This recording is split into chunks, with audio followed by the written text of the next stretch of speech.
नमस्कार 99 न्यूज के इस बुलेटिन में आपका स्वागत है। मैं हूं आपके साथ सोमनाथ तिवारी। बढ़ते हैं आज की खबरों की ओर। गोविंदपुर थाना क्षेत्र के कालाडी मोड़ के समीप NH2 पर आज एक अनियंत्रित कार 60 फुट नीचे गहरी खाई में गिर गई। इस भीषण सड़क हादसे में एक ही परिवार के 5 लोगों की घटनास्थल पर ही मौत हो गई। मृतकों में 2 महिला, 2 पुरुष और एक बच्चा शामिल है। घटना की सूचना पर भारी संख्या में स्थानीय लोग और पुलिस मौके पर पहुंची, जिसके बाद सभी शव को कार से बाहर निकालकर पोस्टमार्टम के लिए धनबाद भेज दिया गया। घटना के संबंध में बताया जा रहा है कि रामगढ़ जिले के घाटो थाना क्षेत्र से वसीम अकरम नामक एक व्यक्ति पूरा परिवार के साथ कार से आसनसोल जा रहा था। तभी गोविंदपुर थाना क्षेत्र के कालाडी मोड़ के समीप NH2 पर कार अनियंत्रित होकर खाई में गिर गई।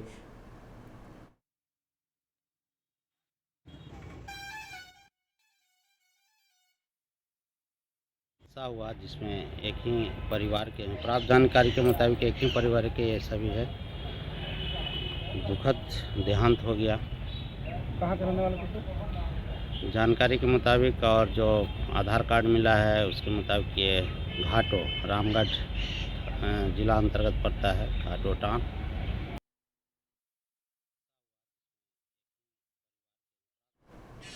धनबाद के रणधीर वर्मा चौक पर सेल के स्कूल के नाइट गार्ड बकाया वेतन की मांग को लेकर आज से अनिश्चितकालीन भूख हड़ताल पर बैठ गए हैं। बताया जाता है कि जोड़ापोखर के जीतपुर के चासनाला एकेडमी स्कूल में चतुर्थ वर्गीय नाइट गार्ड के पद पर नियुक्त तारकेश्वर तिवारी को मार्च 2021 से वेतन भुगतान नहीं किया गया है, जिससे उसके समक्ष भुखमरी की स्थिति उत्पन्न हो गई है। वेतन भुगतान की मांग को लेकर वह कई बार संबंधित पदाधिकारियों को पत्र लिख चुके हैं, पर कोई कार्रवाई नहीं होने पर भूख हड़ताल पर बैठ गए। अब वह जिला प्रशासन से वेतन भुगतान करवाने की गुहार लगा रहे हैं।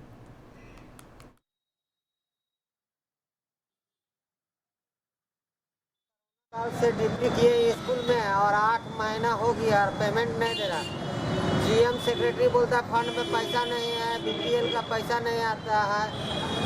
और यही रितुआ और हम लोग जितना चतुर्वर्गीय कर्मचारी है ना, सबको डरा के रखता है कि धरना प्रदर्शन मत करो, ना सस्पेंड कर देंगे, डिसमिस। मगर हम किसी से ना डर के हम धरना में इसलिए बैठे कि हम लोग को वेतन बहुत कम मिलता है। कम मिलने के आधार पर भी हम लोग को पेमेंट पूरा नहीं मिल रहा है। और 6 में हम लोग 20% DA दिया, उसके बाद कोई पैसा ही नहीं बढ़ा 20 साल से।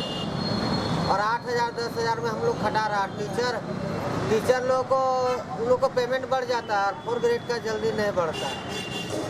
बोलता है ये कोई समाधान है, ये नहीं है। हम बोले क्यों, ये राज्य सरकार है, केंद्र सरकार का आप देते हैं भाई। कौन से स्कूल के टीचर है आप? ये हम चतुर्वर्गीय कर्मचारी हैं, चासनाला एकेडमी स्कूल है सेल का। झरिया थाना क्षेत्र के केलापट्टी में 2 पक्षों में जमकर मारपीट हो गई।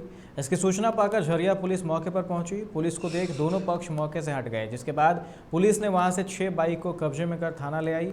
बताया जाता है कि मकान मालिक और भाड़ेदार के बीच किसी बात को लेकर विवाद शुरू हुआ था, जो बाद में मारपीट तक पहुंच गई, जिसके बाद मकान मालिक ने कुछ बाहरी युवकों को बुलाकर भाड़ेदार के साथ मारपीट करने लगे, जिसकी सूचना स्थानीय लोगों ने पुलिस को दी। फिर पुलिस के पहुंचते ही मारपीट करने आए सभी बाहरी युवक भाग खड़े हुए, जिसकी बाइक को पुलिस ने जब्त कर लिया है।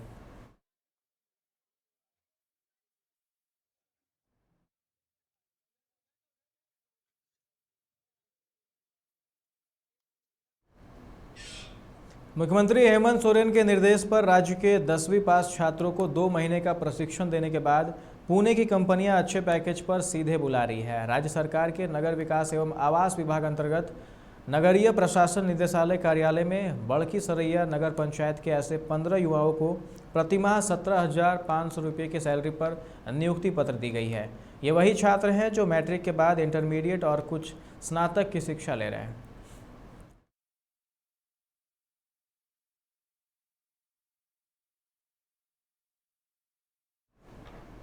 आदित्यपुर निवासी ईचागढ़ के पूर्व विधायक साधुचरण महतो का आज निधन हो गया।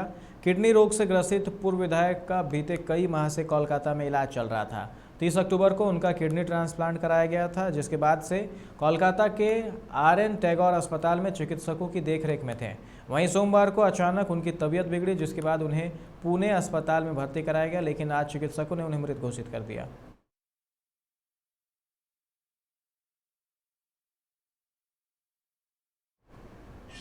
झारखंड सरकार के मिड डे मील योजना के बैंक खाते से 100 करोड़ रुपए के अवैध ट्रांसफर की जांच प्रवर्तन निदेशालय ने शुरू कर दी है। ईडी की टीम ने अरगोड़ा के वसुंधरा एन्क्लेव के 10वें तल्ले पर स्थित भानु कंस्ट्रक्शन के संचालक संजय कुमार तिवारी के आवास और अरगोड़ा के ही शिवदयाल नगर स्थित बसंत रेसिडेंसी दफ्तर में छापेमारी की।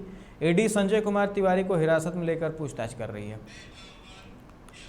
मुख्यमंत्री नीतीश कुमार ने कहा है कि ऐसी शिकायतें पुलिस को मिली है कि शादी वगैरह के भी कार्यक्रम में कुछ लोगों को शराब पिलाने का इंतजाम रहता है। पुलिस को कहीं से कोई सूचना मिल रही है तो उसके हिसाब से वह वहां जाकर कार्रवाई कर रही है। इसके लिए तो किसी को चिंता नहीं करनी चाहिए।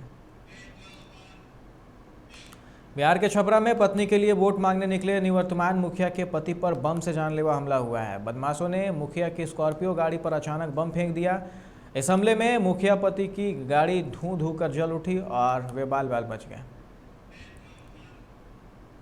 भोजपुर के तरारी ब्लॉक बिहटा में भाकपा माले के नेता ददन पासवान को अपराधियों ने गोली मारकर हत्या की कोशिश की है। बताया जा रहा है कि वर्चस्व को लेकर पिछले कई वर्षों से चली आ रही जंग में यह जानलेवा हमला हुआ है। ददन पासवान को अस्पताल ले जाया गया है, जहां उनकी हालत गंभीर बताई जा रही है। बिहार को एक और एक्सप्रेसवे की सौगात मिलेगी। गोरखपुर से सिलीगुड़ी तक एक्सप्रेसवे का निर्माण होगा।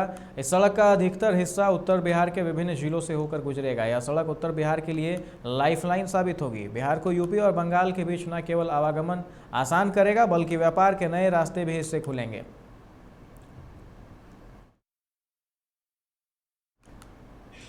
भारत नेपाल रिश्ते की मजबूती की कवायद फिर से शुरू हो गई है। कोरोना काल में दोनों देशों के नागरिकों के बीच बढ़ी दूरी को पाटने के लिए पहल जारी है।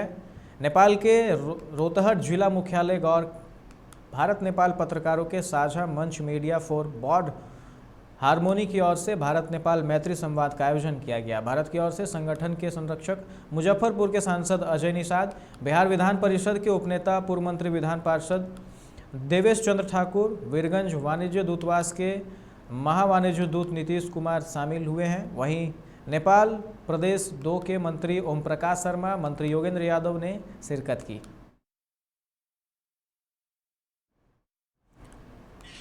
पहले से ही बुरी स्थिति में पहुंच चुकी कांग्रेस अब अपने ही नेताओं के दिए जख्म को सहने को मजबूर है। कांग्रेस की अंदरूनी लड़ाई भी किसी से छिपी नहीं है। पहले से ही अध्यक्ष के मुद्दे को लेकर पार्टी 2 खेमों में बटी हुई दिखाई दे रही है। पार्टी की इस खराब स्थिति को और बदतर करने में अब मनीष तिवारी ने भी अपनी बड़ी भूमिका अदा की है। दरअसल उन्होंने एक किताब लिखी है। इस किताब में उन्होंने कांग्रेस की मनमोहन सरकार की जबरदस्त आलोचना की है। यह आलोचना पाकिस्तान द्वारा मुंबई में हमला कराए जाने और कांग्रेस की सरकार द्वारा उसको जवाब ना दिए जाने के मुद्दे पर की गई है।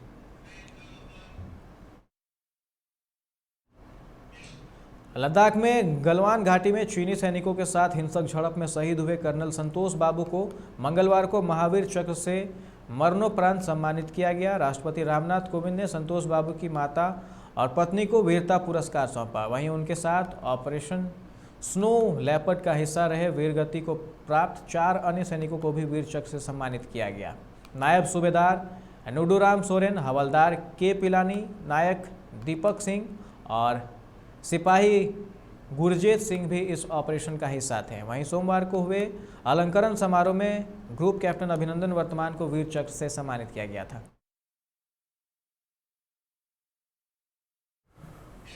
सुप्रीम कोर्ट ने देश की सेना से कहा कि वह शॉर्ट सर्विस कमीशन वाली महिला अधिकारियों के मामले पर दोबारा विचार करे। इन महिला अधिकारियों को यूनिट असेसमेंट कार्ड आधारित मूल्यांकन प्रणाली के आधार पर आकलन किए जाने के बाद भी 60% अंक प्राप्त करने में विफल रहने पर सेना में स्थानीय कमीशन देने से इनकार कर दिया गया है। जस्टिस डीवाई चंद्रचूड़ और जस्टिस एएस बोपन्ना की पीठ ने केंद्र और सेना की तरफ से पेश अतिरिक्त सॉलिसिटर जनरल संजय जैन और वरिष्ठ वकील आर बालासुब्रमण्यम से कहा है कि वे महिला अधिकारियों के सेवा के 5वें और 10वें वर्ष के बाद की नवीनतम वार्षिक गोपनीय रिपोर्ट पर भी गौर करें। देश में कोरोना संक्रमण के नए मामलों में दिन पर दिन गिरावट दर्ज की जा रही है। 2 दिन में तो संक्रमण के मामले 10,000 से भी नीचे दर्ज किए गए हैं। हालांकि दुनिया भर के कई देशों में इस जानलेवा वायरस ने कहर मचाया हुआ है। वहीं भारत में स्थिति काफ़ी बेहतर होती दिख रही है। स्वास्थ्य मंत्रालय के मुताबिक पिछले 24 घंटों में संक्रमण के 543 मामले सामने आए हैं। वहीं 236 मरीजों की इस वायरस के कारण मौत हुई है।